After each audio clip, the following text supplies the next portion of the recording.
Hello. There's been more violence in Gaza and in Israel after the killing of a Hamas military leader in an Israeli airstrike on Wednesday. Hundreds of people turned out in Gaza City for the funeral of Ahmed Jabari. He died with 10 others in that airstrike. And in the last few hours, 3 more Palestinian militants were reported killed in an Israeli airstrike on Gaza, while Israeli authorities say 3 Israelis have been killed by Palestinian rocket fire from the Gaza Strip. Well, the rocket hit an apartment building in the town of Kiryat Malaki in the south of the country.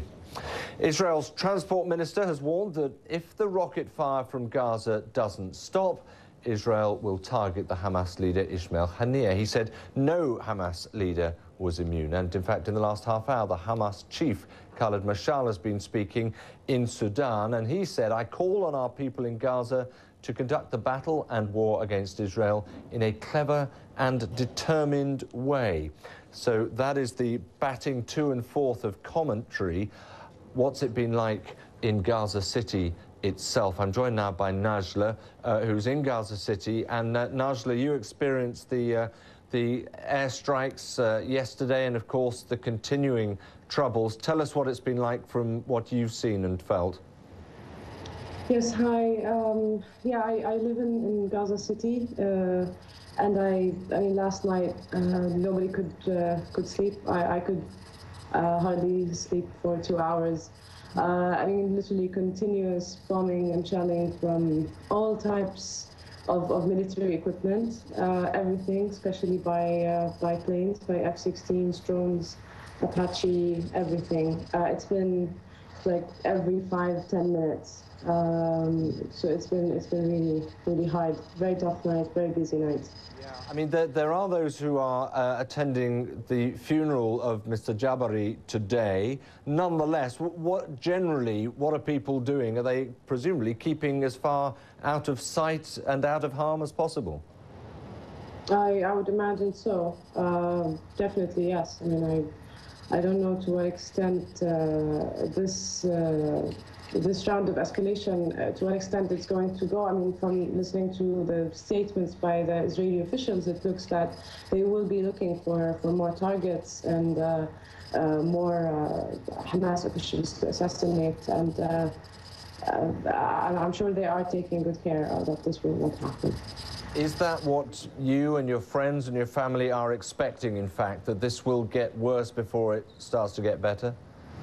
Well, I guess that's what we're all used to as Palestinians, especially around here in Gaza, but also all around Israel, all around. I mean, Palestine. We grew up like this. We grew up knowing that things don't get solved here.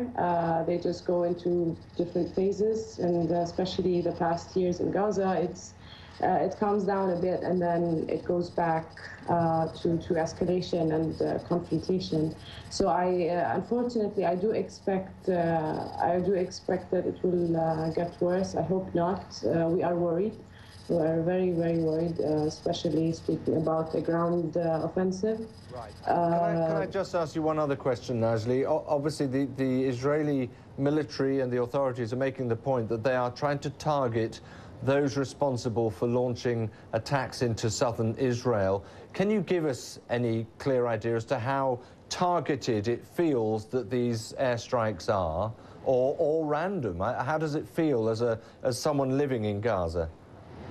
You know, Gaza is extremely, I mean, high density of, I mean, the population is extremely high, as you know that, and I mean, houses and neighborhoods, they're so like, it's so crowded. Whenever there's a little, if I could call it, a little bomb or a little rocket from a drone, or it affects people, I mean, all around. Now, there is targeting, possibly sometimes, yes, but not all the time. I mean, Israel, most of the time, they, across the border, at least, from the east and also from the warships, they sometimes go on random shooting. And that's not only these days. I mean, this is what we witness normally in our life, in our daily daily routine, you know. Right. So to some extent it is targeting, but no, Gaza is highly populated. Most of the time you get many innocent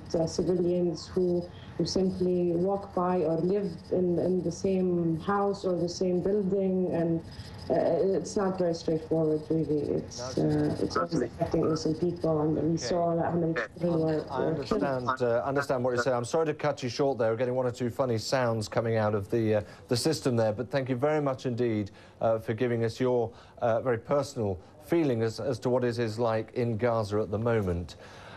Obviously, there are personal feelings on the other side of the border as well in southern Israel. Indeed, the authorities there say 3 Israelis have been killed by Palestinian rocket fire from the Gaza Strip. This has just been in the last few hours.